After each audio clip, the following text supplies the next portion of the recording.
Hello and welcome to the WRST Podcast. I'm your host, Alexander Wilcox, and today we are joined by three people. Well, two people I already know, one person I haven't met yet. We've got Mark, we've got Priscilla, and we've got Jade. So I figured we kind of start this off with going like, how did I meet you guys? How did this all happen? Mark, when did we people from the Zero to NFT kind of already know, but let's run down with you, and then let's go to the right. Yeah, man.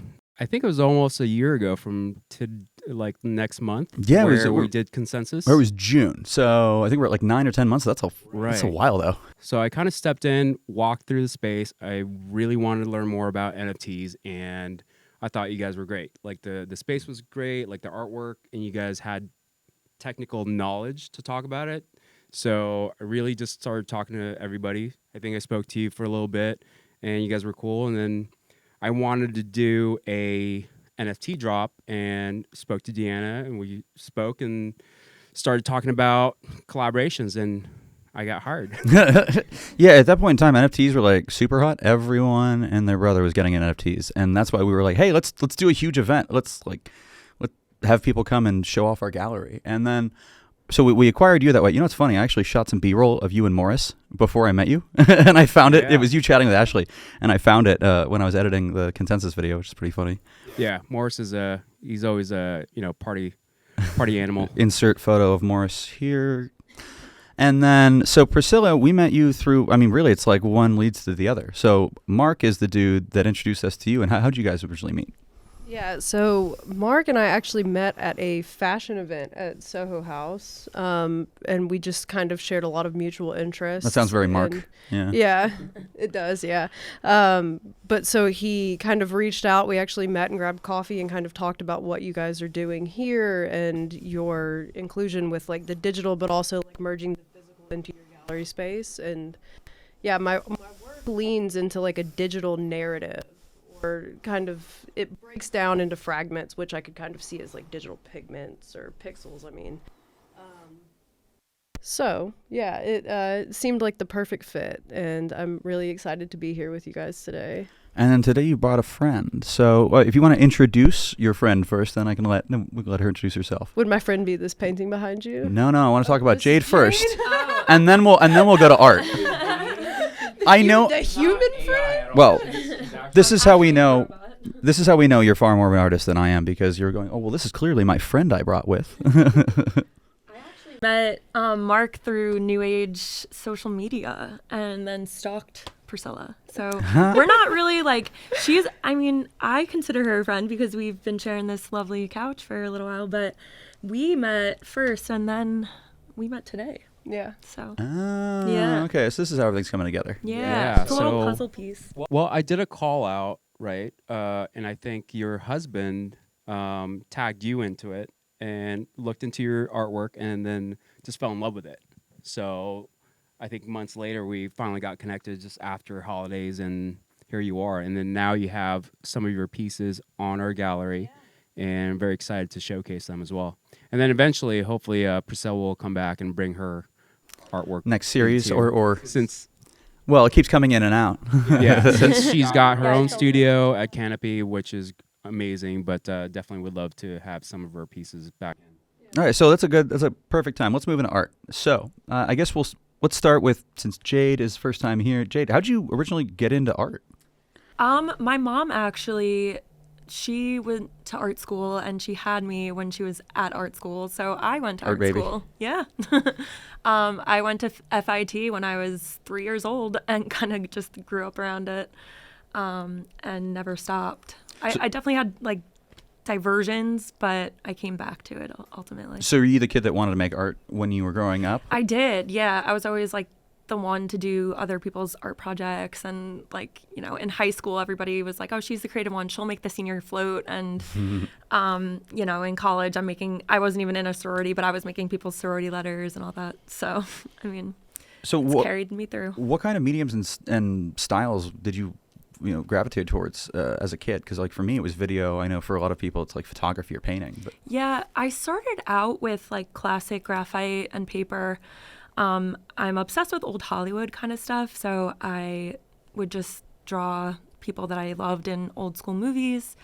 And I think eventually that just kind of transferred to the digital world, and I started to mix those old photos with modern day images. So. And then, so did you do the path of school? Did you just start working on your own straight out of high school? Or what was your path? I applied to art schools and last minute decided that I didn't want to pursue that.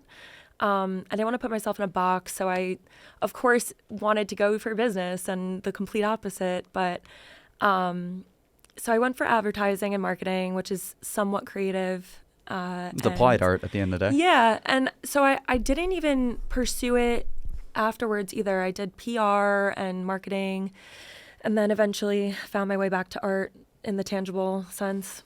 Cool. And so of the pieces, I guess we'll have you break down your piece and then we'll go to Priscilla. So which piece did you bring today? Is that the guy behind us right here? Yeah. So how'd you come up with this guy and what was your, what was the conceit?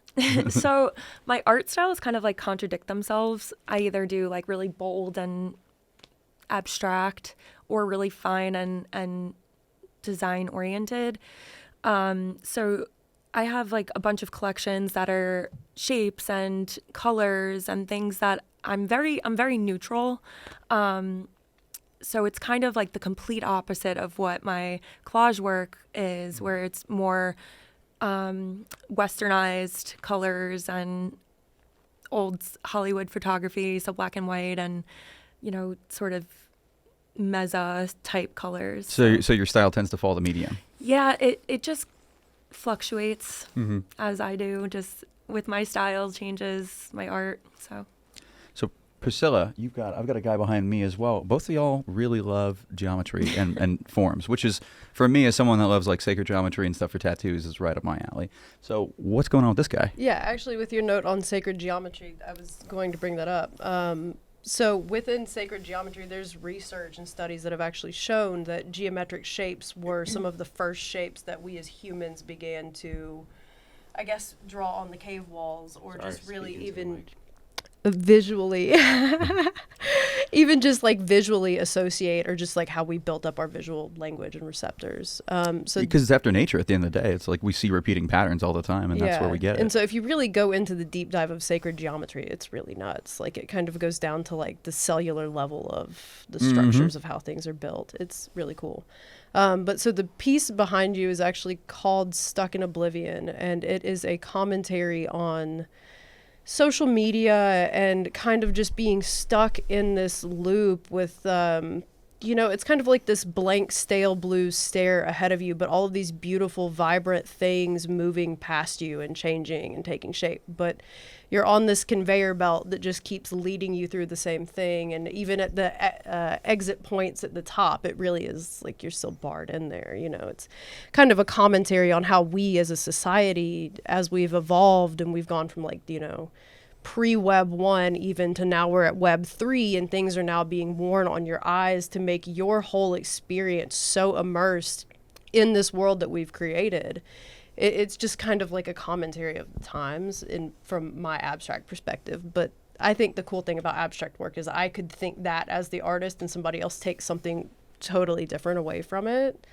That is the whole thing about abstract, right? Because some people might see something that you didn't intend at all, and you're like, oh, wow, that's what it's giving to you? Yeah.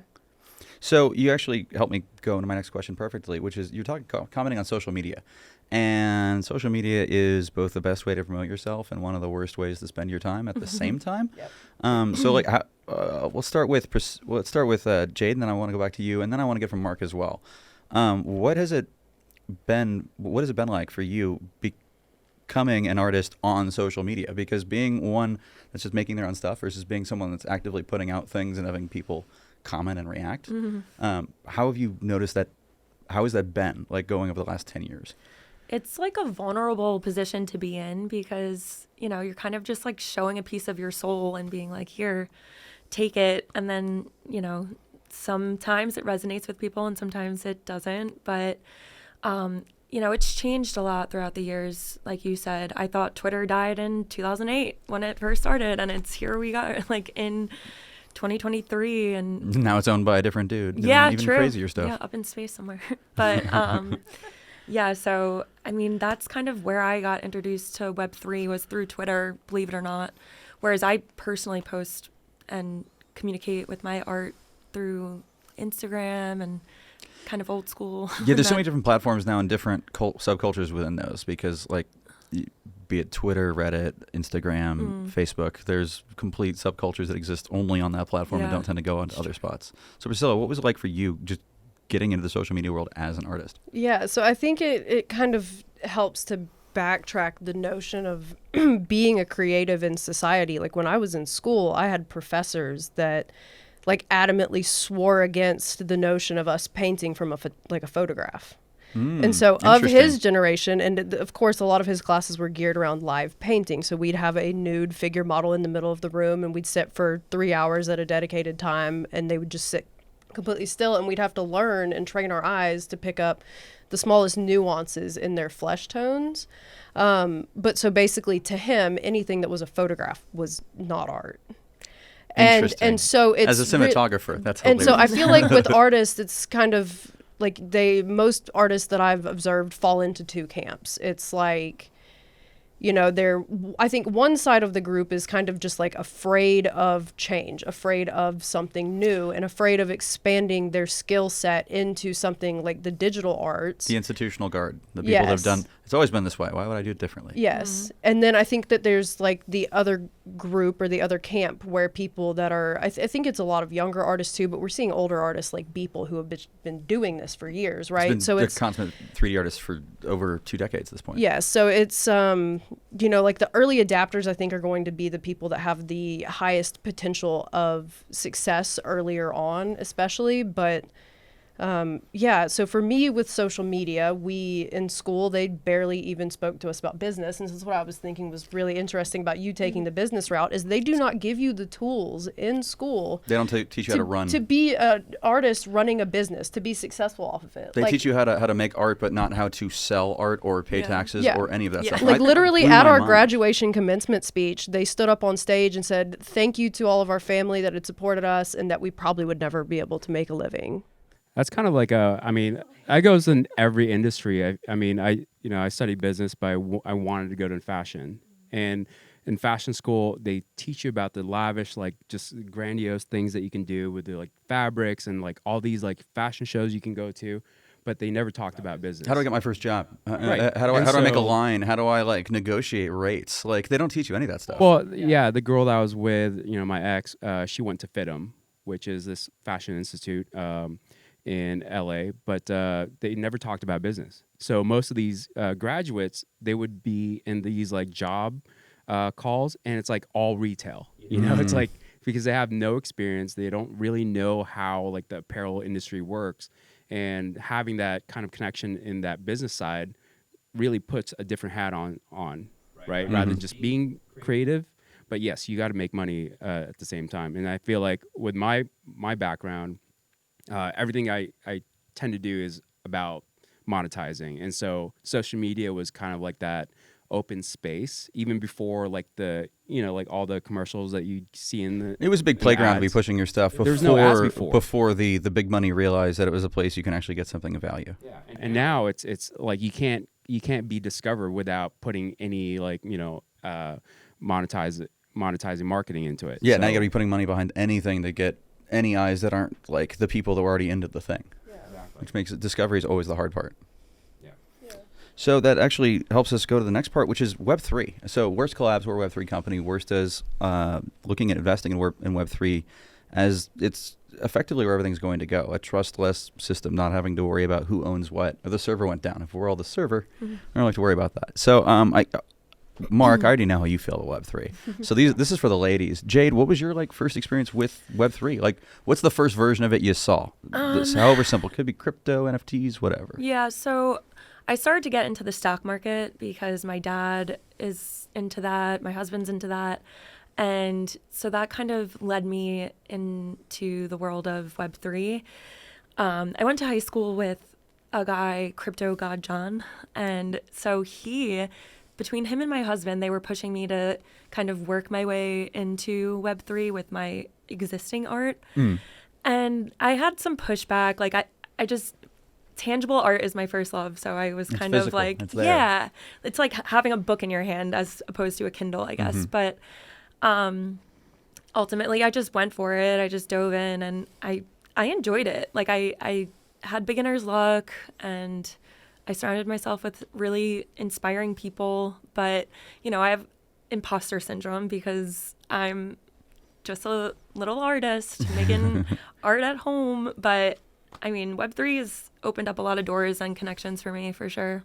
I think, I think one of the questions for a lot of artists that's wanting to get into Web3 is like, what was your first step? Like, what did you do to get your artwork into the digital space? Just make your account. I started making Make a wallet, make an OpenSea account. Yeah, that's kind of where I started. I had my Robinhood account.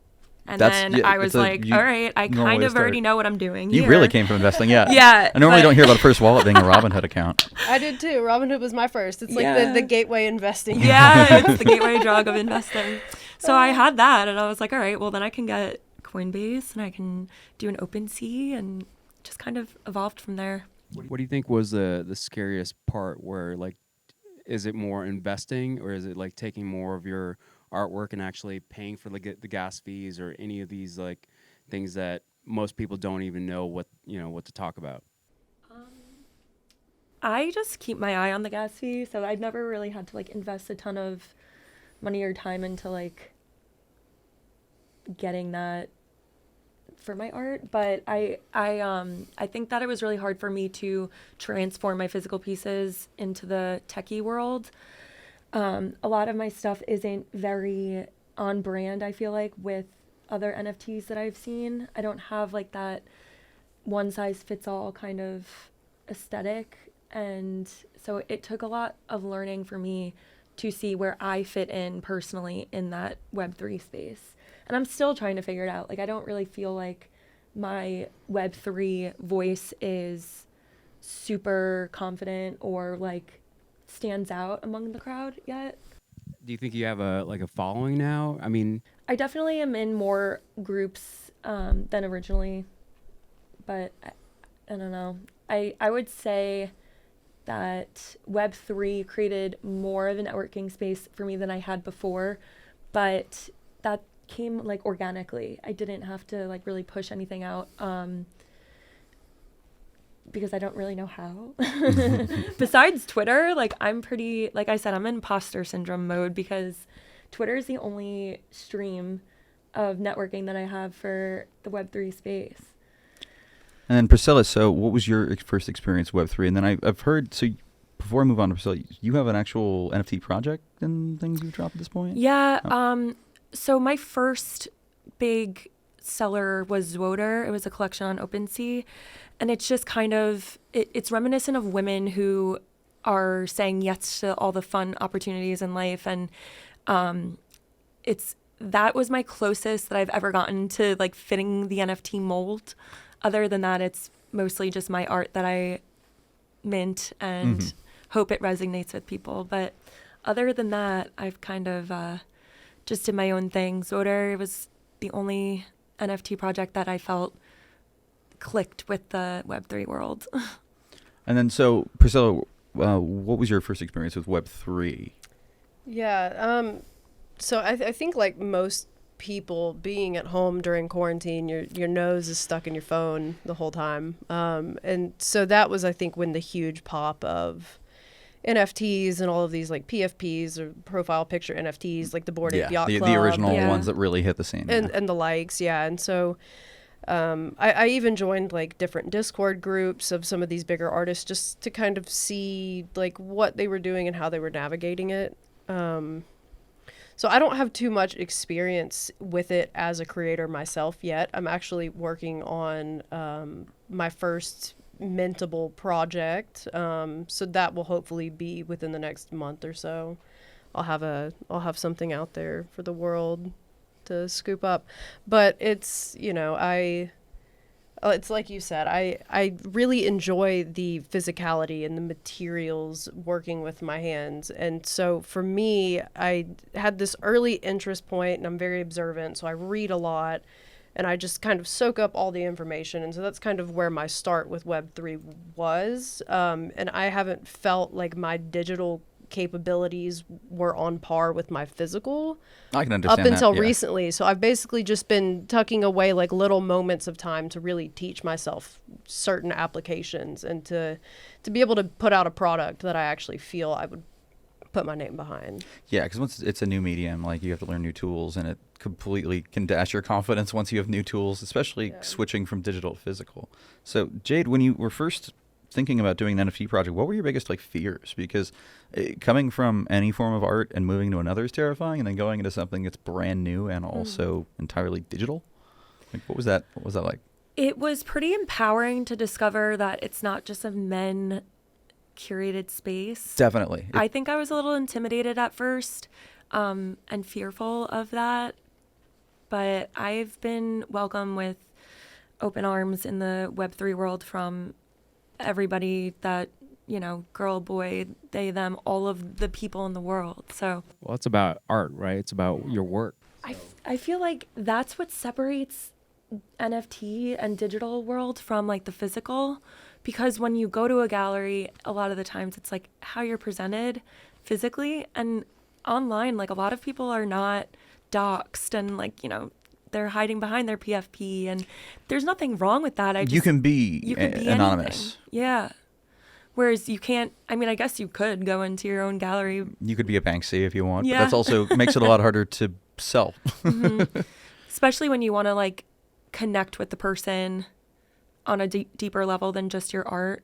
I feel like to make a good, strong connection with people, you kind of, personally, I like to dox myself just so that people know where they're getting their work from. But I was fearful of it just being like a male dominated thing. Mm-hmm. I mean, like a lot of tech tends to be for whatever reason. But I think that women add a little extra spice to it, because although maybe tech is male dominated, women tend to have a higher level of creativity. So it adds like a extra little pizzazz in there. Well, and homogeny doesn't breed anything interesting or new. Like, Yeah, having all the same people, the same perspectives isn't going to give you something new. It's going to give exactly you right. more of the same. So, like, I completely understand that. I don't want all dudes that look like me. That would be pretty boring. Yeah, and I think, you know, nowadays social media, it's not just like posting cool stuff, right? I think your audience is craving more of like your personality into your work, right? So they want to get to know the person behind your collections or any projects that you're doing. I mean, it's as important what you put out as much as like what you're actually, who you are, what you stand for, what you believe in, and all these things that kind of like personifies your work. People build a connection with you, not just your piece, you know, whereas... Exactly. Yeah, I think that's a little bit deeper. Yeah, the parasocial relationships that we have with our YouTubers, our social media people, there's going too far. There's thinking that person knows you, and that's a lot. But as you follow people for years, you learn their style, you learn the things they like, and you start to, even if you don't like what they're currently putting out, you might still follow them because you know where they're coming from, and you know they'll probably come back around again, so they'll still be worth hanging out. So that actually... I'm just going to keep talking about how one question goes to the next apparently all day. So advertising, getting eyeballs on your stuff.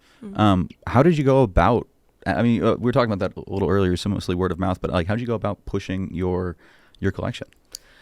So I came from the world of copywriting and that helps. Advertising. Keywords. So the writing for me is a lot easier than even just speaking out loud. I tend to kind of turtle in, and I also read a lot, so it's just easier for me to communicate through writing, whether it's quippy things that connect to people. But yeah, like taglines or something. Yeah, versus candy versus yeah, a meal. It gives someone a full visual, like an actual visual and digestible reading material. So it's kind of like that is the well-rounded. What kind of platforms? So you said Twitter initially. You were mentioning some of the Discords, and Discord is really where like a lot of Web3 is at. So did you find any of those, and what was that like? Have you noticed how rabid the Discords are? Yeah, it's a different animal. Discord is pretty intense. I can't keep up. I don't know. It's a lot. You guys do it. I've pretty much deleted the app and just taken myself out of it by now. But it's like when I was in it, I mean, it's just like such a constant flow of messaging, and it's like some of the artists that set up these Discord groups, or like they release this line and then they're promising these like long-term commitments on their part for somebody that bought a piece at a certain fixed point in time. So it's like they're continuing to add on to these incentives. But I get curious, like as an artist, what if you get tired of doing that? That's happened a lot. And you've committed all of these things, like... To me, it's like you just don't overpromise on things that maybe 10 years, 5 years, a year down the road, you're not going to want to do. Generally, someone that is in business for a while and successful does not overpromise often because you would like to be ensuring that you're delivering. And you never know what the technology is going to do. Like, you don't know the changes. So to legislation. Right, exactly. And to promise something, like you said, 10 years down the line when something might not even exist anymore for whatever reason. But well, was it Gary Vee that said like 95% of NFTs is gonna eventually just get died off or something? I can agree with that. I wouldn't be surprised if it was a higher percentage, because my perspective, having been with the NFT world from like CryptoKitties forwards, that's a good, like when I first learned about Bitcoin, it was $9. So that was a while ago, and like when the NFTs blew up, it was basically the greater fool theory. It was like shiny object. I want that because you have that, not because I see an inherent value, but I see the value going up. And well, we see that happen in the housing market or any other kind of markets. If you're always expecting it to go up, eventually someone's going to be left holding the bag. And how many people are just creators and in it for like a quick flip and a quick buck that won't last? I think that's what it is, right? So now we're trying to figure out like the utility of it. Who's real? Yeah. So now we have this. What are you giving us later, or is it going to be profitable later? Yeah. Will this matter after this single interaction that I'm having? After you have my money, is that it? Are you just going to go off into the ether? No, since kind of like us three are here and we're not really in the Web3. Like you guys are artists. I'm a designer in apparel. Like how do we? I think that's what I'm trying to figure out. Is like how do I cross this over into my industry, right? Rather than just like talk about Web3, talk about crypto, like how can I apply this utility into my industry, whether it's like motorcycling, design, artwork. Yeah, figuring out the convergence point of where do these things actually mesh, as opposed to it's me trying to force one thing into another. Yeah, and I feel like that's kind of the environment right now. And like, I mean, we just had a meeting with a PR company, like an experiential PR company. And, I had a friend there that works there, and she was like, hey, you know something about Web3? Like, can you tell us what it is? Because, I mean, most of their clients are doing a lot of these consensus projects that's coming up, and they're kind of tapping into it. And even the main person is still Googling what Web3 means. This is like VR in the late aughts or the early teens, where people were just excited about it, but nothing actually of substance really came. Yeah. The 3D TV. Exactly. I had one because I had to be ready just in case I needed. Did you really have a 3D TV? Not because I was pro 3D technology, but because I was a cinematography student. And if I needed to be able to view 3D content, I wanted the ability to. And I used it a sum total of 4 times. Yeah, it was terrible. I've made some 3D pieces for galleries, and they're actually really fun. I think it feels like old school to put a pair of glasses on, and like, I know we live in the physical world, but for experiential, I think it's totally fine to ask people to wear headgear, glasses, weird shit, because that's kind of like more fun. Like anytime there's like stupid outfits or something to wear, I'm like, oh yeah, we get to wear stupid outfits, like dumb hats. It's the best. Whereas a movie theater, whoa, you're adding a whole other thing. Okay, that's the first part. The second part is you've now made the image darker, and I'm a cinematographer. I expose that a very specific way for a very specific reason. And then to boot, it makes like a third of people's heads hurt from watching 3D. Because basically it's your brain is figuring it out. Your brain's too smart. And the trick they're trying to do doesn't work. Well, let's go back to the red and blue. Oh my God, glasses. Right? I actually want to do like a collection, like a NFT collection, and have people in the gallery wear, as they come in, right? We should definitely do that. I'm more of a fan of lenticular 3D, which is where you have, you remember those cards you'd have as a kid? And you go, whoop, whoop. Oh, yes. That's all it is. It's super simple. I love that. And it also kind of can give you a headache if you're doing it wrong. But I always found that such a cool way to do it because, especially for posters or for like the 70s like posters. I wanted to move on. Oh, no, actually, I want to keep on So like followings though, getting people to follow, participate, and also wanting to purchase things is so damn difficult because everyone is doing the same thing and we're all adding tons of noise. So what's a way that you've tried to differentiate yourself as you've been going through all this? Obviously, like being a woman is already a factor because it's the overwhelming majority aren't. So that's a great foot forward. But what other things do you think kind of helped? Do you wanna? So I've had a bit of a different experience. I kind of just jumped straight off the ledge and used my savings to open my gallery when we first moved here. So I've just experienced a lot of like natural organic growth, and I actually opened it, I think like a month before the Austin studio tour. And Yeah, it was good timing. yeah, and so like I think that's like the mecca of the arts is the Austin studio tour for Austin. So I, got everything in there, got it set up, and it was just kind of like a kick-ass crash course into like, this is a business now. New city, you who must dis? take it so seriously. But I've had so much organic growth. I think I printed like 200 business cards right before the studio tour and totally out. That's awesome. So I started having to direct people to the QR code on the door. So it's Nice problem to have. yeah, so I've had a different experience with that. I've done like a promoted ad or two here or there. They just never really pan out. Like I know that there's like all kinds of ways to like hack the algorithm, but it's kind of At like that point, to you talk need to be a about marketer that's been doing that specific vertical for like a while to really know how to but so take like advantage. it's to get to our note on social media and like content creation as an artist. It's like the only thing I want to do is be in my studio making paintings, and just live like a little hermit in there. I don't really want to have to. It's like sometimes I'll be painting and I'll be like, damn, I really wish I had set up a time lapse, like. I have the same Famous problem. I'm last working words. all my projects. I film for a living, but I never film any of them personally because like it's one that's like work, but it's also like I'm so engrossed in the project. I'm not thinking about everything else.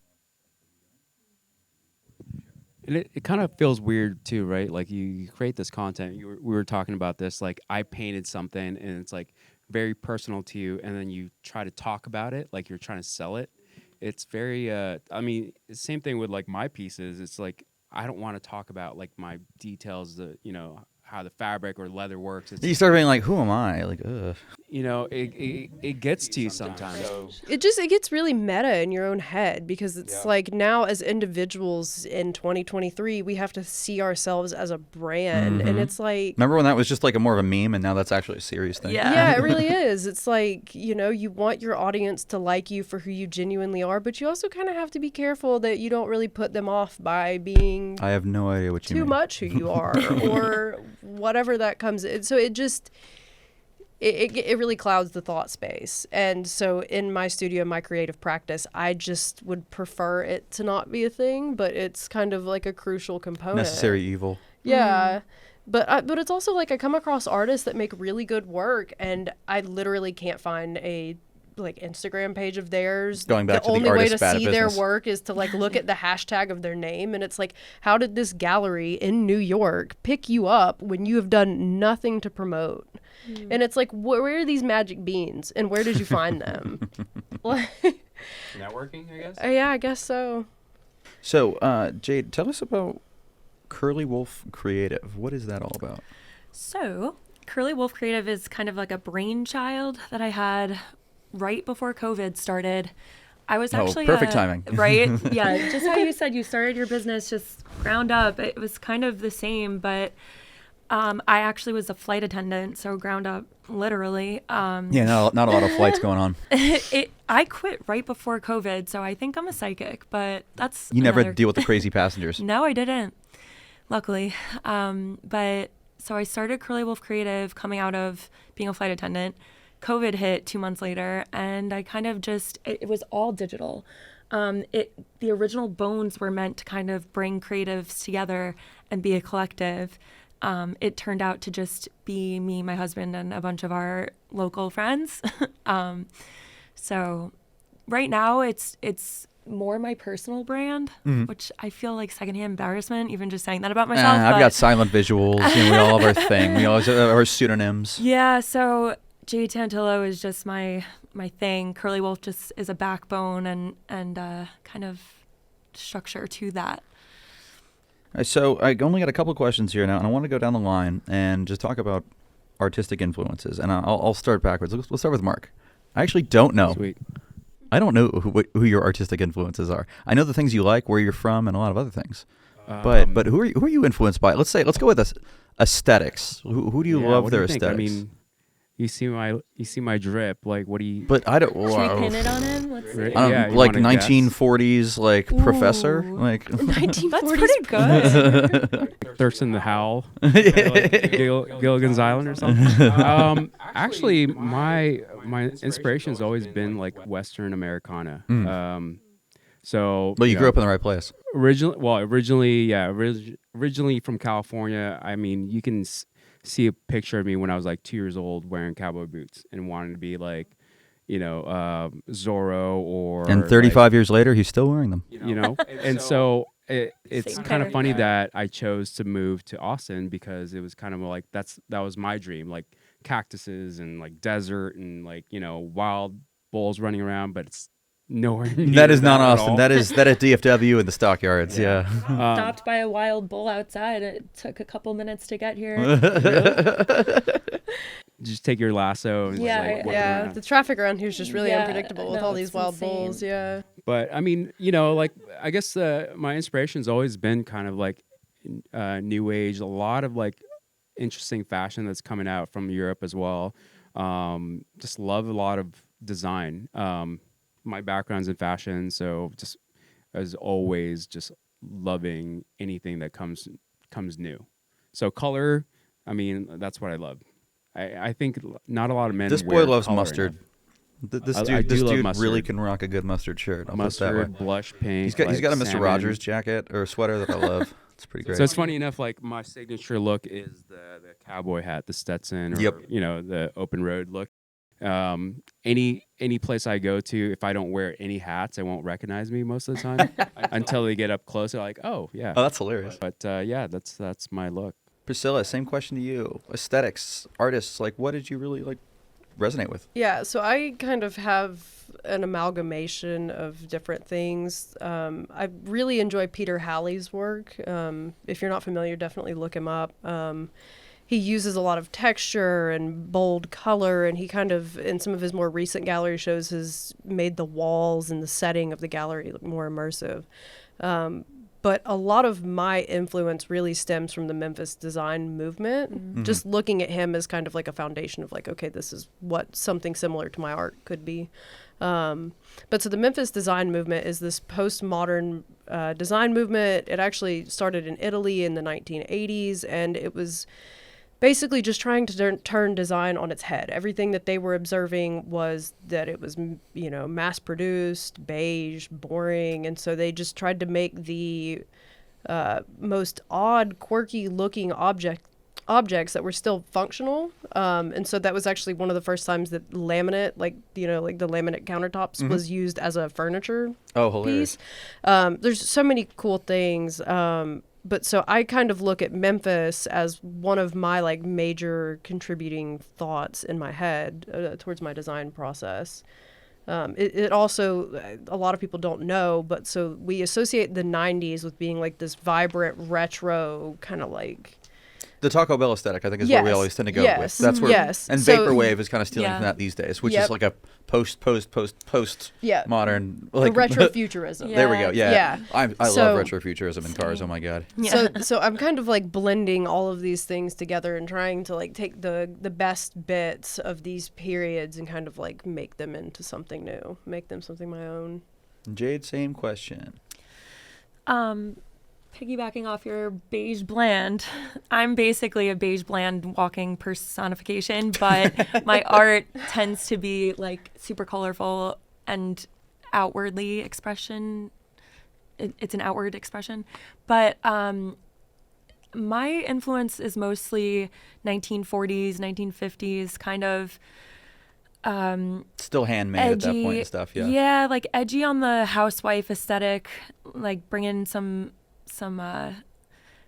what's the word? Like some gusto back into that, like giving them some life in there, because it just seems like kind of a subdued era where women were kind of balanced out and, quieted. Yeah, and, the 50s expectations. Yeah. Stepford wives. Yeah, exactly. Yeah. So I'm trying to like give them some life and make them more of the forefront of their era and like reclaiming the space for them.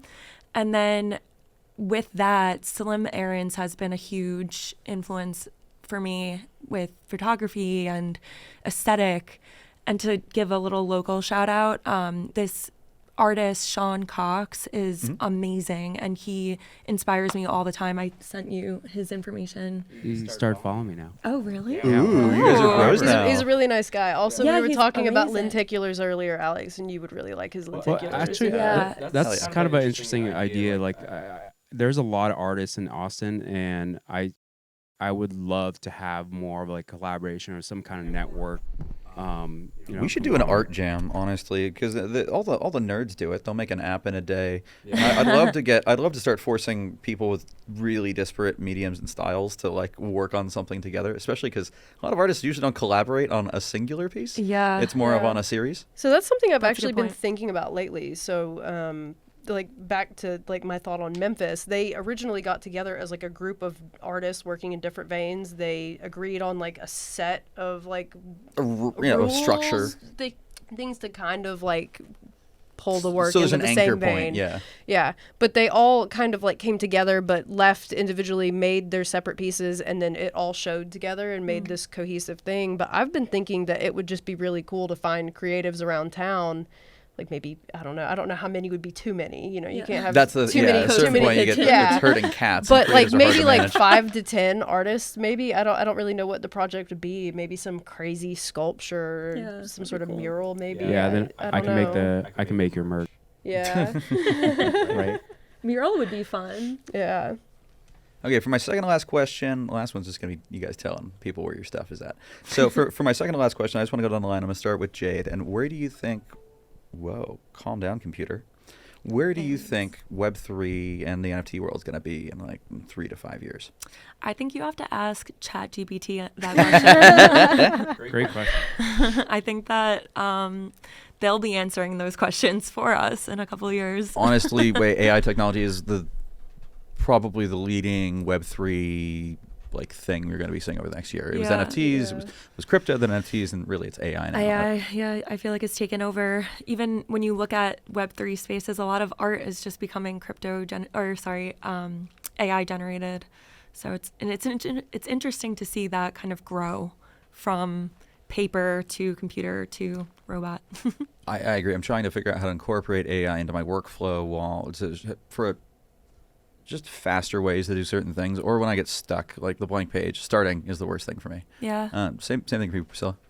What do you think Web3 is going to be in 3 to 5 years? Oh man, I think it's going to be almost impossible to predict what it will be. I think technology's moving at such a fast rate right And now faster that I every day. could throw a dart at that board and it'd be totally the other side of the mall by the time it's all come together. There's a really funny point about ChatGPT. I wonder how I don't know how I college could kids top are that. doing that. Like, Yeah, Oh my God, writing was easy for me in college. Now they just made that auto magic. Wow. yeah. that's insane. So Mark, same question for you. I think you might have a little more of an opinion since you are a little more steeped in Web3 at the moment. Yeah, I definitely think kids are going to rule the world. I think college kids, even like my niece and nephews are going to know a lot more and a lot It's faster. typically how that works. Yeah. We're all old And- compared to the youngins. Yeah, If you're and, under 18, you know, we're ancient.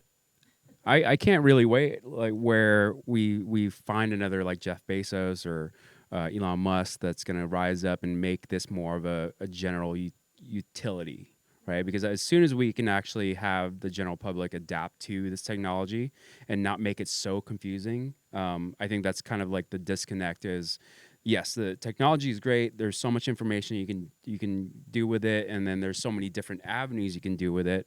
Let's just dumb it down and actually make it useful for an everyday living, right? So just kind of from like talking about AI, like I feel like that's gonna really simplify a lot of like medial work and just Definitely. speed things up a little bit. The hope of innovation is to take care of the things that we don't need to do.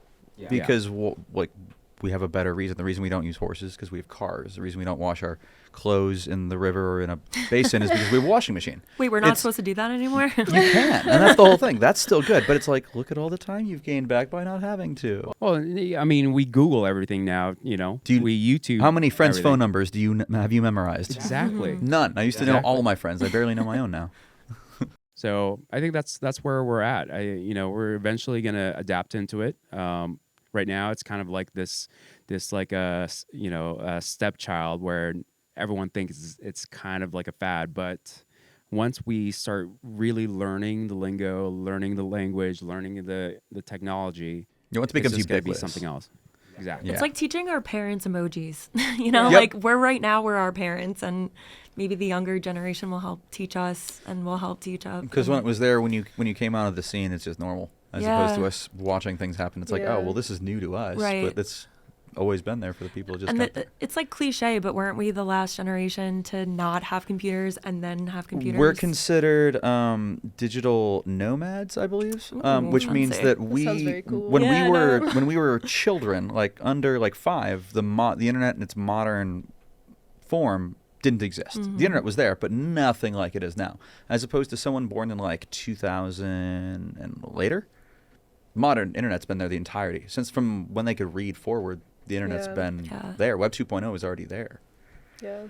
I still remember the sound of the computer booting up, but taking Oh 5 yeah, to 10 yeah, minutes yeah. to get to the start Like screen. dial-up? Yeah. Oh yeah, it's reminding. Yeah, the internet used to have a sound, kids. They're like, I'm sorry, what? Just watch that movie. You Got Mail. Tom Yeah. Hanks. Oh my god, that's right. And that's Yahoo. Meg That's Ryan. Yahoo. That used to be where we had our email Oh accounts, my kids. gosh. Yeah. I think my first email account was AOL. Mine You too. know, like AIM. Instant Messenger was the shit when I was in school. Yeah, kids, before SMS, that's what we were doing. Some kid asked me when he was asking for my email address, and I said, yada yada Yahoo at Yahoo.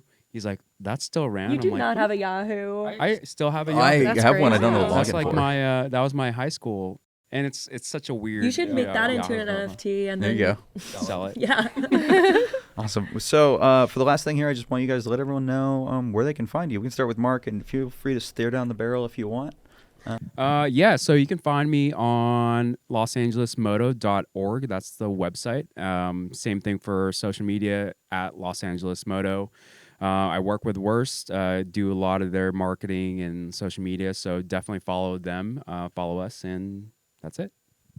And so you can find my website. It's pretty simple. It's just Priscilla.Studio. Super easy. Yeah, my Instagram is Priscilla Lustig, and I'm hoping somewhere on this video you'll help people figure out how to spell that. Oh yeah, everything will be in the description down below, and it'll also be written in the title of this video. Yeah, so. cool.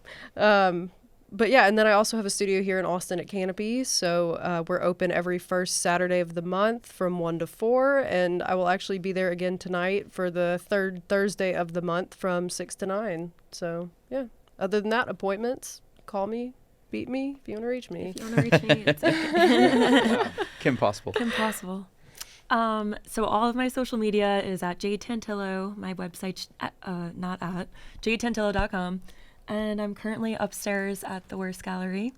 It's the best. And I'll be at that tonight, so maybe I'll see you. Oh, cool. Yeah, definitely come by. Awesome. Well, thank you so much for Thank coming you. in. Jade, nice to meet you. Priscilla, Good to thanks for meet coming you. back in. Mark, I know you.